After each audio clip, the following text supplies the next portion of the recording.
দার্জিলিং এর ম্যাল রোডে বন্ধ দোকানে আগুন, ঘটনাস্থলে দমকল একটি ইঞ্জিন, শর্ট সার্কিট থেকে আগুন। প্রাথমিক অনুমান এমনটাই যে শর্ট সার্কিট থেকে আগুন লেগেছে, প্রাথমিকভাবে এমনটা অনুমান করা হচ্ছে। দার্জিলিং এর ম্যাল রোডে বন্ধ দোকানে অগ্নিকাণ্ড, আতঙ্ক ছড়ায় সেখানকার স্থানীয় বাসিন্দা এবং পর্যটকদের মধ্যেও।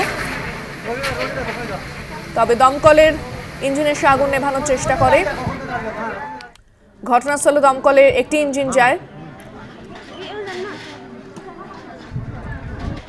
ফোনে রয়েছেন প্রতিনিধি দুর্গা দাস বন্দ্যোপাধ্যায়। দুর্গা, পুরোপুরি আগুন নিয়ন্ত্রণে কি জানতে পারছো? দেখো, পুরোপুরি আগুন নিয়ন্ত্রণ না হলো, আগুন নিয়ন্ত্রণে প্রায় চলে এসেছে। আগুন ছড়িয়ে পড়তে পারেনি এটুকু বলা যেতে পারে।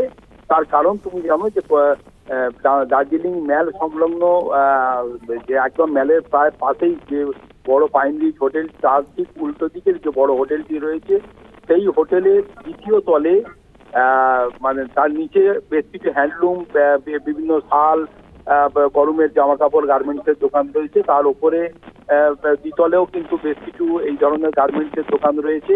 তার পাশ থেকে এবং তার উপরের তলগুলিতে কিন্তু হোটেলের অংশ, এখানে বোর্ডাররা থাকে। সকালে হঠাৎ এই বন্ধ থাকা শাটারের ভেতর থেকে প্রচুর পরিমাণে ধোঁয়া নির্গত হতে দেখে মানুষের মধ্যে উত্তেজনা ছড়িয়ে পড়ে এবং তারপরেই ম্যালে অবস্থিত যে পুলিশ চৌকি রয়েছে সেখানে খবর দেয় এলাকার লোকজন। তারপরেই ডাকা হয় ফায়ার ব্রিগেডকে। একটি ইঞ্জিন ইতিমধ্যেই ঘটনাস্থলে এসে পৌঁছেছে এবং আগুন নেভানোর কাজ চলছে, যাতে নিচুর তলগুলোতে এবং পাশে যে হোটেলের অংশগুলি রয়েছে বা গার্মেন্টসের দোকানগুলি রয়েছে দ্বিতীয় তলে, সেখানে যাতে আগুন না ছড়িয়ে পড়ে তা এক প্রকার নিশ্চিত করে ফেলেছে ফায়ার ব্রিগেডের যারা ফায়ার ফাইটারের কর্মীরা রয়েছে তারা। তবে একটা বিষয় হচ্ছে যে কি থেকে আগুন লেগেছে, প্রাথমিক অনুমানে তারা জানিয়েছে যে মূলত বন্ধ থাকা অবস্থায় শর্ট সার্কিট থেকে জামা কাপড়ের ভেতরে থাকা অংশে আগুন লেগে যেতে পারে। যদিও পরবর্তী ক্ষেত্রে ইনভেস্টিগেশনের পরেই বোঝা যাবে কি থেকে আগুন ছড়িয়ে পড়েছে।